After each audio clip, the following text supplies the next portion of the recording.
Memahami kehidupan dari kacamata David R. Hawkins.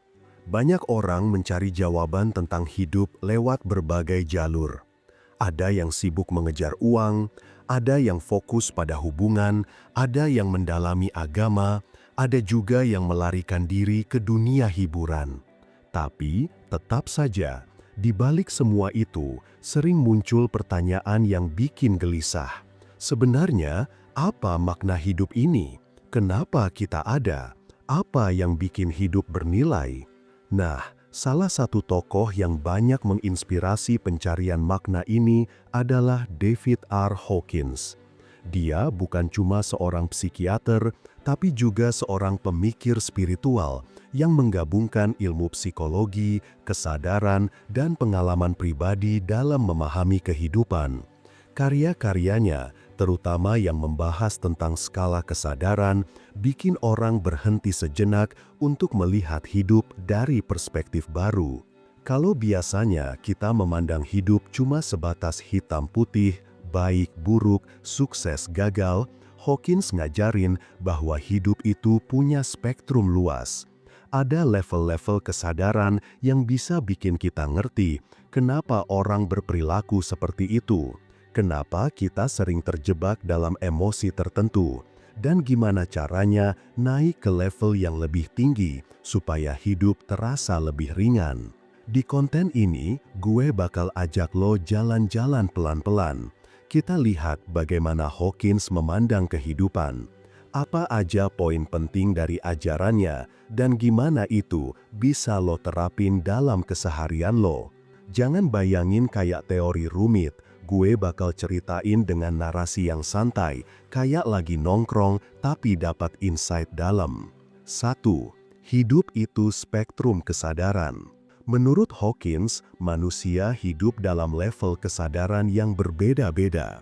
Bayangin ada tangga panjang, dan tiap anak tangga mewakili cara orang melihat dunia.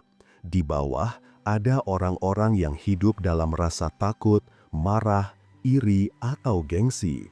Semakin naik, lo bakal nemuin orang-orang yang hidup dalam keberanian, cinta, syukur, sampai akhirnya mencapai pencerahan. Kalau biasanya kita menilai orang sekadar dari apa yang mereka punya, Hawkins ngajarin kita untuk ngeliat dari energi kesadarannya. Misalnya, ada orang kaya raya tapi hidup penuh ketakutan kehilangan hartanya. Ada juga orang sederhana tapi penuh rasa syukur dan damai. Dari luar, hidup mereka kelihatan beda. Tapi dari dalam, kualitas kesadarannya bisa berbanding terbalik. Kesadaran ini ibarat kacamata. Kalau lo pakai kacamata ketakutan, dunia kelihatan menakutkan. Kalau lo pakai kacamata marah, semua orang kelihatan salah. Tapi, kalau lo pakai kacamata cinta atau syukur, dunia jadi lebih indah. Dan menariknya, kacamata ini bisa lo ganti. Lo nggak harus selamanya terjebak di satu level. Jadi, langkah pertama memahami hidup versi Hawkins adalah sadar bahwa hidup itu spektrum. Lo bisa naik turun dan lo punya pilihan buat bergerak. 2. Emosi sebagai pintu masuk. Emosi adalah salah satu indikator paling jelas buat ngerti level kesadaran seseorang. Hawkins bikin peta yang dikenal dengan Map of Consciousness, di mana setiap emosi punya nilai tertentu. Misalnya, rasa malu dan bersalah ada di level paling bawah. Itu energi yang bikin orang lumpuh, nggak berdaya, dan nggak bisa berkembang. Lalu ada rasa takut dan marah, yang walaupun lebih tinggi dari rasa malu, tetap bikin hidup penuh tekanan. Di atasnya lagi ada keberanian. Ini titik balik. Begitu orang punya keberanian, dia mulai naik kelas. Dari keberanian lahir penerimaan. Dari penerimaan lahir cinta. Dari cinta lahir rasa syukur, dan seterusnya. Emosi bukan cuma sesuatu yang datang dan pergi. Emosi itu kayak pintu. Kalau lo sadar, setiap kali lo ngerasain emosi, lo bisa milih. Mau masuk lebih dalam ke emosi itu sampai tenggelam, atau mau belajar melepasnya biar naik ke level berikutnya. Contoh gampang, lo kesel karena ada orang yang nyebelin.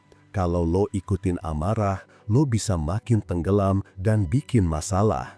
Tapi kalau lo sadar, lo bisa pakai itu sebagai latihan buat naik level. Misalnya, belajar sabar atau mencoba ngerti kenapa dia berperilaku begitu. Emosi dalam pandangan Hawkins bukan musuh, justru itu petunjuk jalan. 3. Ilusi ego yang membelenggu. Salah satu hal penting yang Hawkins sering bahas adalah tentang ego. Ego di sini bukan sekadar kesombongan, tapi cara pikiran kita mengikat diri dengan identitas, prestasi, atau rasa benar sendiri. Ego itu kayak topeng. Kita pakai topeng supaya dunia ngelihat kita dengan cara tertentu. Ada yang pakai topeng, gue harus sukses. Ada yang pakai topeng, gue korban. Ada yang pakai topeng, gue orang baik. Masalahnya, makin kuat lo lekat sama topeng itu, makin berat hidup lo. Karena lo jadi takut kalau topeng itu runtuh. Hawkins ngajarin bahwa banyak penderitaan manusia datang dari keterikatan ego. Kita nggak bisa lepas dari keinginan buat diakui, dihargai, dibenarkan. Dan ketika hal itu nggak tercapai, kita kecewa, marah, sedih. Dengan nyadar bahwa ego hanyalah ilusi, lo bisa mulai ngelepasin beban. Lo nggak lagi terlalu peduli sama penilaian orang. Lo lebih fokus sama apa yang benar-benar bikin hati lo damai. Dan ketika lo bisa hidup tanpa terlalu dikendalikan ego, lo otomatis naik level kesadaran. 4. Hidup bukan perjuangan tapi aliran. Banyak orang melihat hidup sebagai perjuangan konstan. Bangun tidur, kerja keras, rebutan posisi, rebutan pengakuan. Seolah-olah hidup ini kompetisi yang gak pernah selesai. Tapi Hawkins ngasih perspektif lain. Hidup itu bukan medan perang, tapi aliran energi. Kalau lo selalu ngelawan arus, lo capek sendiri. Tapi kalau lo belajar mengalir, hidup jadi lebih ringan. Mengalir di sini bukan berarti pasrah tanpa usaha. Bukan berarti lo berhenti kerja keras. Tapi lo berhenti ngelawan kenyataan. Lo berhenti maksa hal-hal yang memang bukan jalannya. Contoh, lo lagi ngejar seseorang yang jelas-jelas nggak punya rasa sama lo.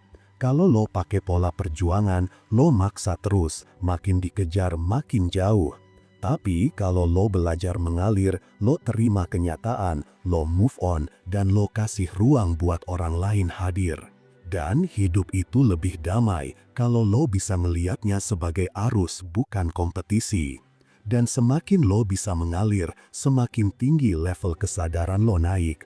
Karena lo nggak lagi dikendalikan rasa takut kehilangan atau rasa harus menang. 5. Tingkatan kesadaran dan perjalanan spiritual. Salah satu kontribusi terbesar David R. Hawkins adalah tentang peta kesadaran. Dia membagi tingkatan kesadaran manusia dari yang paling rendah sampai yang paling tinggi. Mulai dari rasa malu, bersalah, apatis, sampai ke tingkat keberanian, cinta, kebahagiaan, hingga pencerahan. Kalau banyak orang konsep ini kayak cermin, kita jadi bisa ngeliat diri sendiri ada di level mana. Misalnya, kalau hidup lo masih penuh kemarahan, Hawkins akan bilang lo ada di level 150. Tapi begitu lo mulai berani menghadapi hidup, lo naik ke level 200. Dan di atas sana ada level cinta murni di 500, lalu kebahagiaan tanpa syarat di 600, hingga pencerahan di 700 ke atas. Yang bikin menarik, Hawkins nggak cuma teori. Dia ngejelasin kalau tiap level kesadaran punya energi tertentu. Energi rendah bikin hidup terasa berat, penuh drama, dan mudah terseret ke hal negatif. Energi tinggi bikin hidup lebih ringan, damai, dan penuh makna. Kalau lo mulai sadar, perjalanan spiritual bukan lagi soal lari ke gua atau meditasi, tapi tentang gimana lo naik level sedikit demi sedikit. Dari malu jadi berani, dari takut jadi percaya, dari benci jadi cinta. Itulah inti memahami kehidupan versi Hawkins. Memahami kehidupan dari kacamata David Hawkins sebenarnya sederhana tapi dalam. Dia ngajarin kalau hidup bukan soal cari siapa yang salah dan siapa yang benar, tapi soal tingkat kesadaran yang kita pilih jalani. Mulai dari belajar menerima kenyataan, mengenali kebohongan, melihat peran ego, sampai melepaskan beban yang gak perlu. Semua itu mengarahkan kita ke satu tujuan, hidup lebih ringan, penuh cinta, dan damai. Jangan lupa subscribe channel ini, biar hidup lo semakin berlimpah dan berkesadaran. Salam cinta dan bahagia selalu.